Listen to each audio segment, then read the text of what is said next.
Pria ini bernama Jose Mujica. Dia adalah presiden termiskin di dunia, mantan presiden Uruguay. Selama menjabat jadi presiden, Mujica menyumbangkan 90% gajinya untuk amal. Dia tinggal di rumah kecil di lahan pertanian yang airnya aja masih pakai sumur. Mujica hidup bersama istri tercinta dan seekor anjing peliharaannya. Mobilnya masih pakai mobil tua. Kalau sakit, dia ke rumah sakit umum dan ikut antri bersama warga lainnya. Dulu waktu jadi presiden, dia pernah ditawari jet pribadi, soalnya Uruguay belum punya pesawat jet khusus kepresidenan. Tapi Mujica menolak. Uangnya malah dibeliin helikopter dengan peralatan medis lengkap sebagai ambulan untuk warga di lokasi terpencil. Setelah masa jabatannya berakhir, dia juga menolak uang pensiun. Uangnya dikasih ke orang yang lebih membutuhkan. Dalam suatu wawancara, Mujica pernah berkata, "Orang-orang menyebut saya presiden termiskin, tapi saya tak menganggap diri saya miskin. Yang miskin adalah mereka yang bekerja keras hanya demi bisa hidup mewah. Sebenarnya mereka sedang menyia-nyiakan hidup karena tak pernah merasa puas. Mereka hidup dalam ketidakpuasan yang tiada akhirnya." Sekarang timbul pertanyaan, kira-kira masa lalu apa yang pernah Mujica lalui sampai bisa punya prinsip luar biasa seperti itu? Pengalaman hidup apa yang telah membentuknya?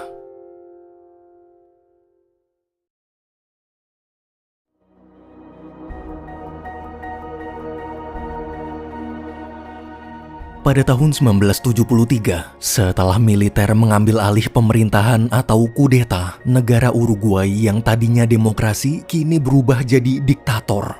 Hampir mirip seperti Orde Baru di Indonesia dulu. Kelompok aktivis pejuang demokrasi dibubarkan paksa. Pada tanggal 7 September, ada 3 orang aktivis ditangkap dan dimasukkan ke penjara rahasia. Mereka bernama Mujica, Mauricio, dan Eleuterio. Suatu malam di penjara, para tentara menyeret mereka bertiga keluar sel untuk dipindahkan ke penjara lain yang jauh dari kota. Beberapa jam kemudian, akhirnya mereka sampai.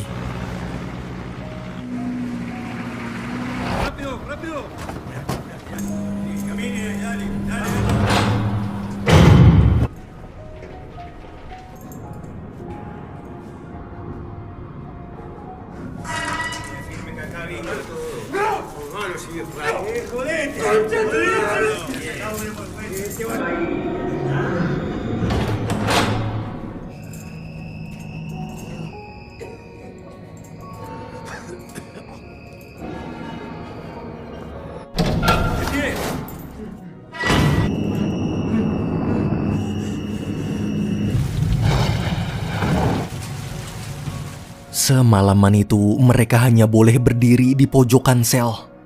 Siangnya setelah borgol dan penutup mata dibuka, mereka diberikan surat dari Kementerian Pertahanan yang melarang mereka bertiga bicara satu sama lain. Membaca surat itu, Mujica, Mauricio, dan Eleuterio sadar kalau mereka akan mulai mengalami penyiksaan habis-habisan. Keesokan harinya, apa yang ditakutkan terjadi. Satu-satunya jendela di sel ditutup. Selama 12 bulan ke depan atau 365 hari, Mujica, Mauricio, dan Eleuterio tak akan bisa melihat sinar matahari lagi. 1 tahun berlalu, subuh-subuh mereka dipindahkan lagi ke penjara lain. Di penjara baru ini mereka dapat kasur, tapi kondisinya tetap memprihatinkan. Suatu siang, komandan menemui mereka bergantian. Dia berkata, hari ini keluarga Mauricio akan datang berkunjung. Agar penyiksaan tak ketahuan, mereka akan dicukur dan dimandikan. Komandan juga mengancam jangan berani-berani memberitahu apa yang terjadi di sini. Jika sampai penyiksaan ini bocor ke publik, maka keluarga Mauricio juga akan ditangkap. Bagi pemerintah, mereka bukanlah tahanan, namun sandera. Sandera politik. Selesai mandi dan cukuran, akhirnya Mauricio bertemu orang tua dan putrinya. Ia sangat bahagia. Namun saat baru melepas rindu, penjaga buru-buru membawa Mauricio kembali ke sel. Di hari ke-803 pada tahun 1975, mereka dipindahkan lagi ke penjara dengan sel lebih kecil. Di malam Natal, ketika petugas sibuk berpesta, Eleuterio mencoba mengetuk dinding berharap salah satu temannya menjawab. Ternyata ketukannya dibalas. Ia lalu coba berkomunikasi menggunakan bahasa kode ketukan yang biasa dipakai di Telegram. Waktu bertanya siapa di sebelah, ternyata Mauricio. Betapa bahagianya Eleuterio. Setelah selalu sendirian, kini dia bisa ngobrol dengan temannya lagi. Mereka pun saling mengucapkan selamat Natal. Berbulan-bulan berlalu, di tahun 1976, Eleuterio dan Mauricio masih terus saling berkomunikasi menggunakan bahasa kode ketukan. Mereka bahkan main catur imajinasi lewat ketukan. Suatu siang saat Eleuterio ke toilet, gara-gara tangannya diborgol, dia susah jongkok. Karena untuk sekedar memindahkan borgol aja nggak bisa sembarangan, jadi penjaga pergi laporan dulu ke atasan.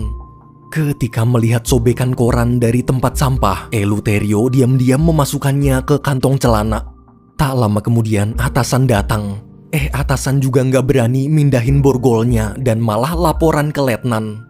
Pas letnan datang, dia juga bingung dan manggil kapten. Begitu terus sampai mayor datang. Ngeliat anak buahnya pada ngumpul di toilet, mayor marah-marah nyuruh semua bubar. Karena pada pergi, Eleuterio terpaksa berak sambil berdiri. Setelah kembali ke sel, Eleuterio memberitahu isi sobekan korannya pada Mauricio.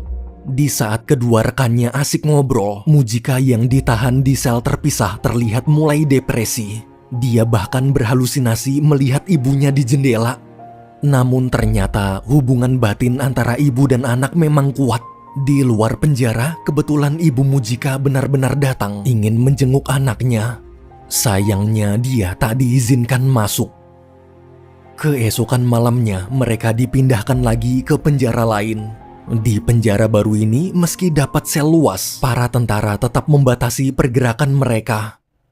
Di hari ke-1529 tahun 1977, suatu malam Mauricio tak bisa tidur gara-gara dua penjaga berisik saling curhat tentang cewek.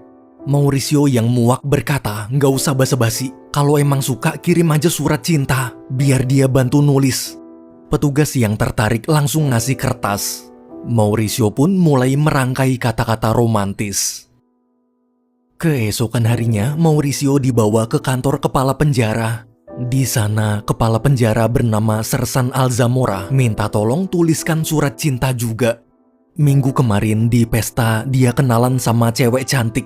Sersan jatuh hati pada pandangan pertama. Agar Mauricio bisa fokus merangkai kata-kata indah, Sersan mengizinkan Mauricio menulis sendirian. Selesai menulis, sebagai ucapan terima kasih, Sersan memberikan hadiah buku dan pensil.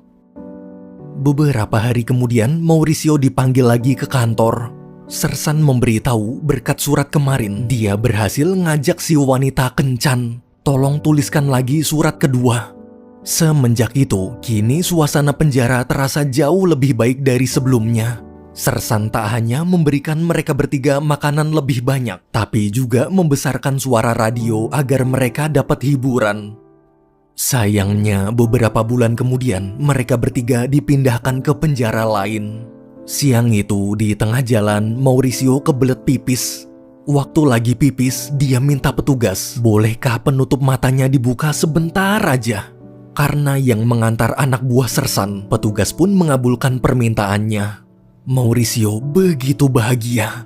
Setelah 4 tahun lamanya dalam kegelapan, akhirnya dia bisa merasakan sinar matahari lagi.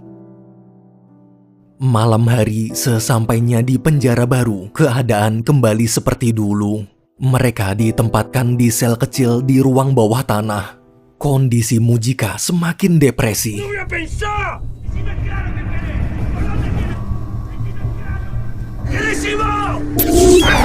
¡No voy a pensar! ¡No voy a pensar! ¡Sí, habla conmigo, habla! ¡Agresivo! ¡Sáquenlo! ¡Sáquenlo de acá!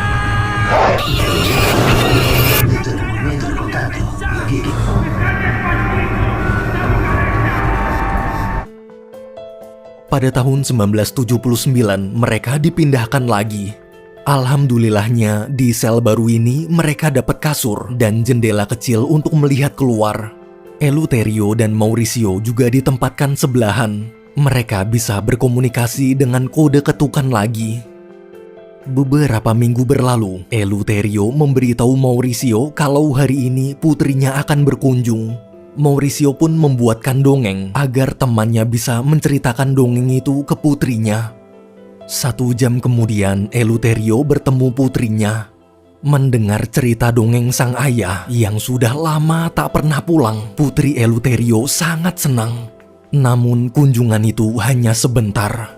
Sebelum berpisah, Eleuterio bilang kapan-kapan ayah akan menceritakan dongeng baru. Keesokan harinya, ketika Mujika, Mauricio, dan Eleuterio sedang santai di sel masing-masing, tiba-tiba petugas datang lalu memasukkan meja, kursi, buku, koran, radio, bahkan cemilan ke dalam sel. Melihat itu, mereka bertiga bingung. Ada apaan nih? Tapi mumpung dikasih, ya dinikmatin.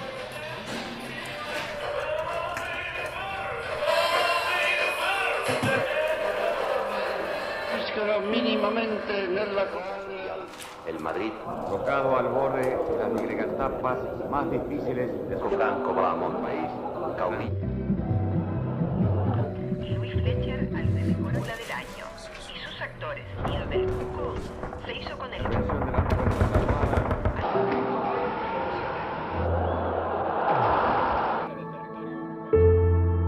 1 minggu kemudian, petugas membawa Eleuterio.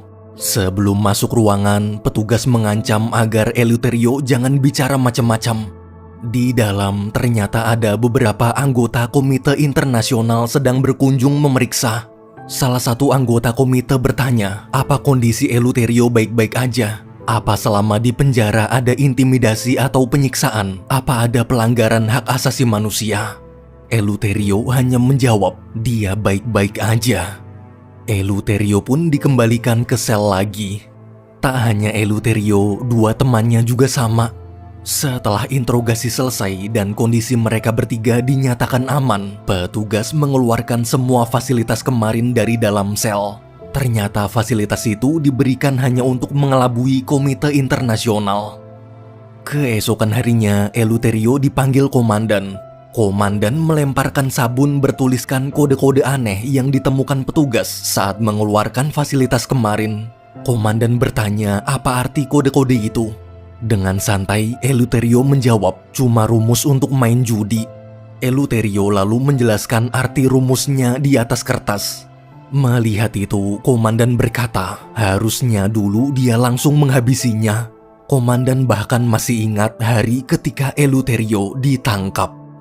Hari itu tanggal 14 April 1972, di rumah saat Eleuterio bersama rekan-rekan aktivis sedang berkumpul, mendadak terdengar banyak suara mobil militer datang. Eleuterio dan 1 rekannya bergegas sembunyi di atas loteng, sementara 2 rekan lain memeriksa keadaan di luar.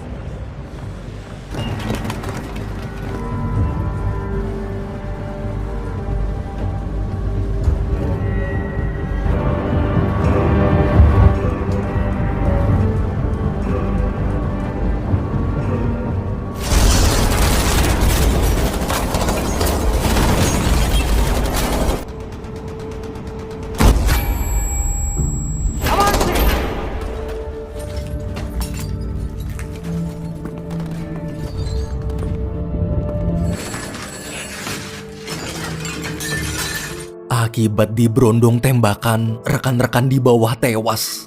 Di loteng, Eleuterio dan rekannya terluka kena tembakan. Waktu salah satu tentara memeriksa toilet, ada noda darah menetes dari langit-langit. Sebelum komandan menembak, Eleuterio teriak menyerah. Mendengar cerita penangkapannya, Eleuterio sama sekali tak takut. Dia berkata, meski raganya harus membusuk di penjara, namun jiwanya tak akan pernah menyerah. Selamanya dia akan terus memperjuangkan kebebasan rakyat. Di sisi lain, Mujika akhirnya diizinkan bertemu sang ibu. Ibu sangat senang putranya masih hidup. Melihat keadaan Mujika yang depresi, ibu berusaha menenangkan dan minta anaknya bersabar. Bertahanlah, semua penderitaan ini pasti akan berakhir. Mendengar ucapan sang ibu, seketika Mujika mulai tenang, seakan masih ada harapan. Ketika kembali ke sel, Mujika sadar para tentara pasti memakan bekal makanan dan mengambil barang-barang yang ibu bawakan untuknya. Mujika pun teriak minta barang-barang ibu dikembalikan. Salah satu petugas langsung memukuli dan menyuruhnya diam. Bukannya takut, Mujika mengancam akan memberitahu semua orang tentang aib rahasia si petugas. Selama ini dia selalu menguping waktu si petugas curhat ke rekannya. Karena takut ketahuan, petugas terpaksa memberikan barang-barang dari ibu Mujika. Keesokan harinya, Mujika dibawa ke psikiater. Dokter yang sadar Mujika tak berani cerita panjang minta petugas mengambilkan air. Setelah petugas pergi, barulah Mujika bisa cerita bebas. Selesai cerita, dokter prihatin dengan keadaan sang pahlawan di hadapannya. Dokter lalu menyemangati dan menyarankan agar Mujika membaca buku untuk menenangkan pikiran. Pada tahun 1980, Uruguay mengadakan referendum. Hasilnya 57% rakyat menuntut pemerintahan militer dilengsarkan.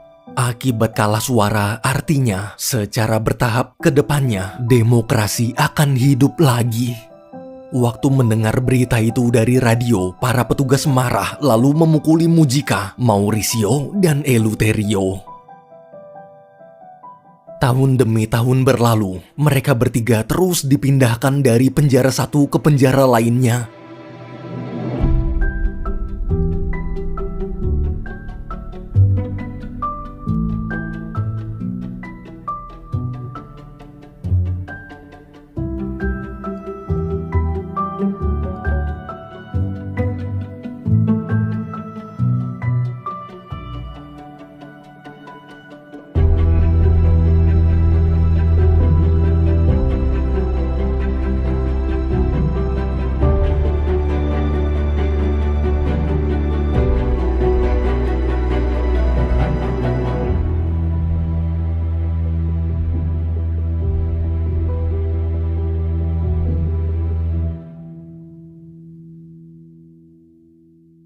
Hingga di hari ke-3883 pada tahun 1983, Mujika, Mauricio, dan Eleuterio pindah ke penjara Sersan Alzamora lagi. Melihat kawan lamanya, Mauricio senang lalu bertanya bagaimana kabar wanita yang disukai Sersan. Sambil menunjukkan cincin di jari manisnya, Sersan bilang sekarang mereka sudah menikah. Sebagai ucapan terima kasih, Sersan akan mengabulkan satu permintaan. Mauricio pun minta bertemu dua sahabatnya di luar sel. Siang itu juga, setelah 10 tahun dipisahkan, meski tak boleh saling bicara, mereka bertiga tetap bahagia. Sepanjang hari, mereka menghabiskan waktu menikmati sinar matahari.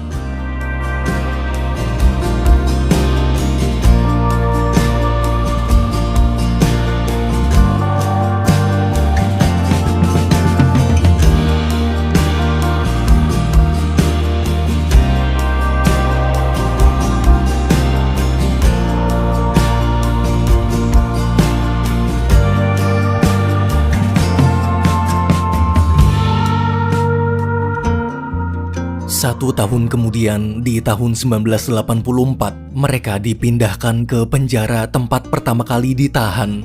Mereka bertiga masih ingat dulu tempat ini kumuh, tapi sekarang setelah 11 tahun, fasilitasnya jauh lebih bagus. Di dalam sel ada toilet dan wastafel dengan kaca. Keesokan paginya, petugas menyuruh Eleuterio ganti baju lalu membawanya keluar sel. Mulai hari ini ada fasilitas baru. Mereka sudah dibolehkan keluar, menghirup udara segar.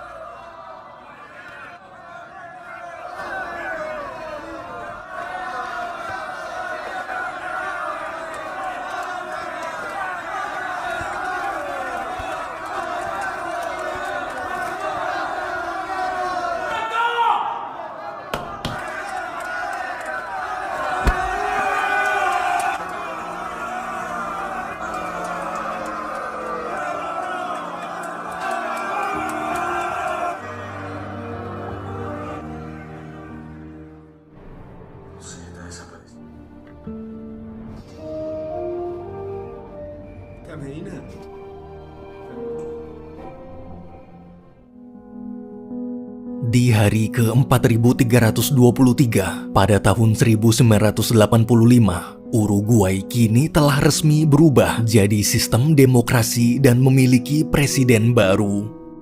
Setelah 12 tahun di penjara, Mujica akhirnya dibebaskan. Sebelum keluar, dia diminta menandatangani surat pernyataan kalau selama ini dia diperlakukan baik. Mujica pun tanda tangan. Tak hanya Mujica, kedua sahabatnya serta beberapa aktivis lain juga bebas. Sebelum pergi, Eleuterio mencuci peralatan makan dulu. Waktu petugas bertanya kenapa harus dicuci, Eleuterio menjawab, dulu dia selalu makan dengan kotor, jadi dia ingin para tahanan lain bisa makan dengan bersih. Karena Eleuterio dan Mauricio tinggal di kota yang sama, mereka diantar naik bis. Sementara Mujica jalan kaki seorang diri. Sepanjang jalan, masyarakat menyambut meriah kebebasan pahlawan mereka. 12 tahun pengorbanan yang telah para pejuang itu lalui akan selalu dikenang di hati seluruh rakyat Uruguay.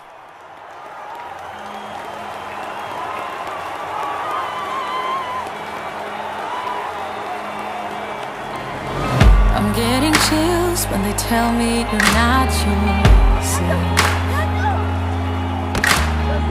Trying to move, but it's hard, I'm out of breath.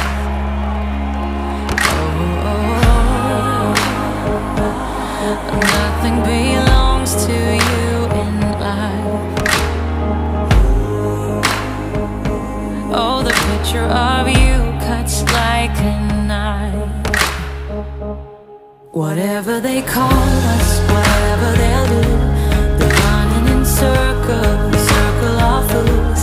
Whatever we will miss, got nothing to prove. But in the dark I'm starting to.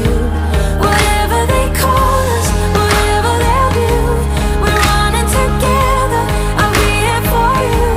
Whatever we will miss, we find something new. But in the dark I'm starting to.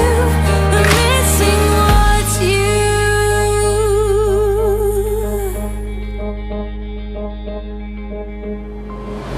I see your face, your mouth looks like mine. Pretend to dream, surrounded by ghosts in white. And nothing belongs to you in life. Oh, the picture of you cuts like a knife. Whatever they call us,